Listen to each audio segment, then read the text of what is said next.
हरियाणा में बुधवार से चुनाव प्रचार का अंतिम चरण शुरू हो चुका है।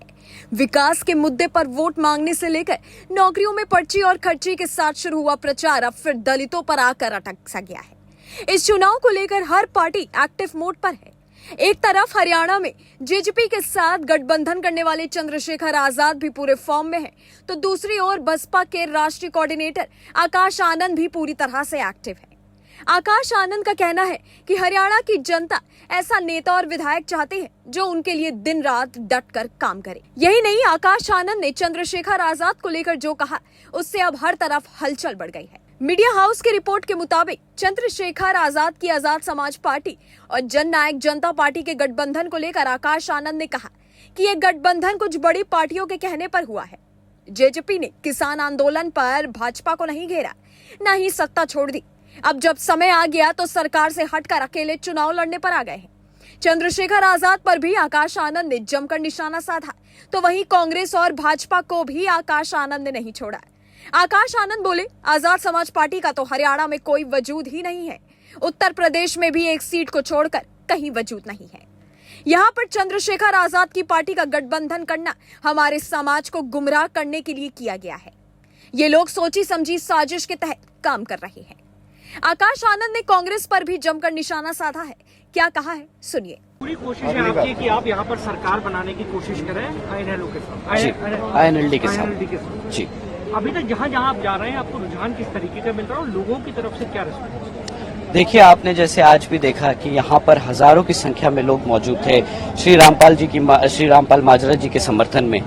इसी तरह जिस विधानसभा में हम जा रहे हैं, हमें वही सेम रिस्पांस देखने को मिल रहा है हमारे प्रत्याशियों के प्रति, हमारी इनेलो और बसपा के गठबंधन के प्रति।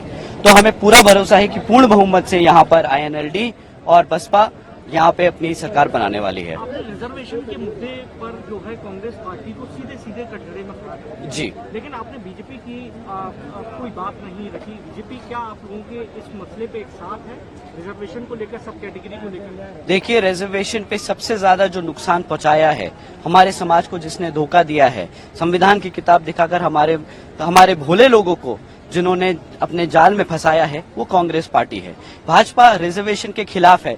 उन्होंने भी इस सब कास्ट कैटेगराइजेशन के डिसीजन पे कोई आपत्ति नहीं जताई। उन्होंने बस बोला कि हम इस पे चिंतन करेंगे, हम इन पे व्हाइट पेपर रिसर्च कराएंगे, परंतु उन्होंने कभी भी आके नहीं बोला कि इसको हटाना चाहिए। तो भाजपा भी उसी के साथ साथ, कांग्रेस के साथ साथ उस मुद्दे पे एक ही तरफा है। हमारे लिए ये दोनों पार्टियां बहुत खतरनाक हैं, परंतु यहाँ पर भाजपा की सरकार चल रही है, तो उनको जो इस ऐसे मुद्दों पे ना बोलकर, जो यहाँ पर जिस तरीके से उन्होंने काम किया हमारी जनता के लिए, हमारे समाज के लिए, उन पे घेरा जा रहा है। चंद्रशेखर आजाद रावण वो भी प्रचार कर रहे हैं। खासतौर सीधी बात है कि आप ही के वोट पर जो है वो नजर डाले हैं। आपको लगता है कि वो आपके लिए एक चैलेंज साबित होंगे इस वक्त जब इतनी सारी उम्मीदवार सामने हों आपके उम्मीदवार के सामने? देखिए, आप ही के सवाल में आपका जवाब है। आपने बोला वो हमारे वोटों में सेंधमारी करने की बात कर रहे हैं, तो जब हमारा वोट है, हमारा पता है, हमारा वोटर बहुत समझदार है। वो अब इन सब चीजों से उठ चुका है। वो अब ऐसे लोगों के बहकावे में नहीं आएगा। वो आदरणीय बहन जी के साथ खड़ा है, यहाँ पर श्री अभय सिंह चौटाला जी के साथ खड़ा है, हमारे दोनों गठबंधन के साथ खड़ा है। एक आखिरी सवाल जी, आप भी लेट हो रहे हैं। जब भी ये सवाल पूछा जाता है बीजेपी से या कांग्रेस पार्टी से कि मायावती जी, अरविंद केजरीवाल जी यहाँ पर आकर अपने उम्मीदवार खड़े कर रहे हैं, तो वो सीधे पहली बात तो ये कहते हैं कि इनके कोई जनाधार नहीं है, कोई फर्क नहीं पड़ता।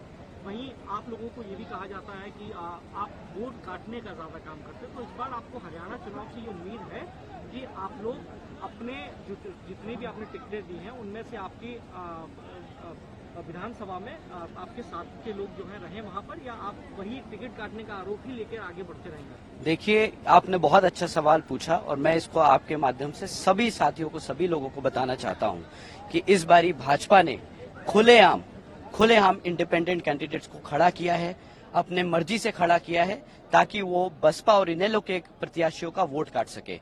तो असली में वोट काटने वाली भाजपा जो इतनी कमजोर है, इतनी कमजोर है क्योंकि जनता ने उन्हें नकार दिया है, तो वो इंडिपेंडेंट प्रत्याशियों के माध्यम से हमारी सीटों पे सेंधमारी मार रहे हैं, हमारे लोगों को बांटने की कोशिश कर रहे हैं। इसी तरह कांग्रेस भी कुछ कम नहीं है, उन्होंने भी इंडिपेंडेंट का लोगों को हमारी सीटों पे भर भर के खड़ा किया है, जिन पर हम बहुत मजबूती से लड़ रहे हैं।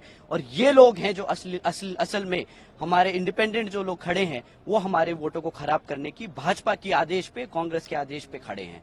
तो ये लोगों से आप सभी, आपके माध्यम से मैं अपने सभी समर्थकों को, सभी वोटरों को बताना चाहूंगा कि इंडिपेंडेंट जो कैंडिडेट है वो हमारी पार्टी को नुकसान पहुंचाने के लिए भाजपा और कांग्रेस की ओर से खड़े करे गए हैं। आप लोग इन सबसे सावधान रहिएगा, अपनी पार्टी बसपा और इनेलो को ही वोट देकर उन्हें जिताइए। आपको याद होगा कि कुछ दिनों पहले ऐसी खबरें थी कि चंद्रशेखर आजाद और असदुद्दीन ओवैसी यूपी में उपचुनाव के लिए गठबंधन करने जा रहे हैं, जिससे ये माना जा रहा था कि उत्तर प्रदेश में 10 विधानसभा सीटों पर प्रस्तावित उपचुनाव में बड़ा खेला हो जाएगा। और अगर ऐसा हुआ तो यूपी में नया समीकरण बड़े दिग्गजों की नींद उड़ा सकता है। सबसे ज्यादा नुकसान समाजवादी पार्टी के प्रमुख अखिलेश यादव को होगा, ऐसा माना जा रहा था। चंद्रशेखर आजाद और असदुद्दीन ओवैसी के बीच अच्छे रिश्ते भी हैं और ये रिश्ते किसी से छिपे भी नहीं हैं। लेकिन अब इन्हीं अच्छे रिश्तों की बुनियाद पर यूपी में दोनों गठबंधन करने जा रहे हैं और साथ ही चंद्रशेखर आजाद राजनीति की गलियारों में एक नई लकीर भी खींचने आ रहे हैं। सूत्रों की माने तो आजाद समाज पार्टी और AIMIM के बीच गठबंधन पर बात लगभग फाइनल हो चुकी है, बस अब इस पर मोहर लगनी बाकी है। इस चर्चा के बाद से ही हर तरफ सियासी हलचल तेज है। इस मुद्दे पर बात करते हुए बीजेपी नेता रंगनाथ मिश्रा ने भी जो कहा उसे आपको सुनना चाहिए। आने वाले उपचुनाव के लिए जो है नगीना सांसद जो चंद्रशेखर हैं, उन्होंने ओवैसी के साथ भी गठबंधन करने का सोचा है और जिस तरह से वो अपनी नजर एक तरफ दलित और मुस्लिम पर बनाए रखते हैं, अब वो चाहते हैं कि उत्तर प्रदेश में भी वो एक नई कहानी लिखें। तो ये जो चंद्रशेखर की एक जो सोच है, जो उन्होंने ओवैसी के साथ एक गठबंधन करने का सोचा और उसके बाद उन्होंने कहा कि मैं आने वाले उपचुनाव में यूपी में उतरूंगा, उसमें आपका क्या मानना है? कोई मतलब नहीं है गठबंधन बना करके। बेमेल सिद्धांत के लोग अगर जनता को गुमराह करने की कोशिश करते हैं, अब जनता बहुत आगे है, वो सारी चीज़ जानती है। कुछ काम, आपका विजन क्या है, आप जनता को करेंगे क्या? आप करने की यह स्थिति में नहीं है, आपके पास कुछ है नहीं। गठबंधन, जातियों का गठबंधन कर देने से आपको वोट नहीं मिलेगा, क्योंकि सारी जातियों के लोग हैं तो इंसान ही, और उनको अगर सुविधा भारतीय जनता पार्टी दे रही है, उनकी चिंता भारतीय जनता पार्टी कर रही है, बीजेपी की सरकार कर रही है, तो आपको क्यों वोट देंगे? इसलिए कि आपने गठबंधन कर लिया है। ये पब्लिक ये कहती है कि भारतीय जनता पार्टी है, उसमें मोदी हैं, योगी हैं, तो वो जो है नीचे वर्ग के लोगों की सुनते ही नहीं है, मुस्लिम की सुनते ही नहीं है, सिर्फ हिंदुओं की सुनते हैं। ये गलत है। जितने आवास मुसलमानों के बने भारतीय जनता पार्टी सरकार में, 3,20,000 प्रधानमंत्री आवास, शायद ही किसी भी सरकार में बने हो, शायद ही बने हो। और 5 किलो राशन क्या सिर्फ हिंदुओं को दिया जा रहा है? सारे लोगों को, हिंदुस्तान के 80 करोड़ लोगों को दिया जा रहा है। इतना ही नहीं, किसान सम्मान निधि, जो किसान, मुसलमान किसान होगा, क्या उसको नहीं दिया जा रहा है? क्या उसमें भेदभाव किया जा रहा है? आयुष्मान योजना जो लॉन्च किया है प्रधानमंत्री जी ने, उसमें क्या सिर्फ हिंदुओं को मिल रहा है? सारे लाभ मुसलमान ले रहे हैं और बढ़ चढ़ कर ले रहे हैं। तो फिर ये कैसे कह रहे हैं कि मुसलमान की भारतीय जनता पार्टी काम नहीं कर रही?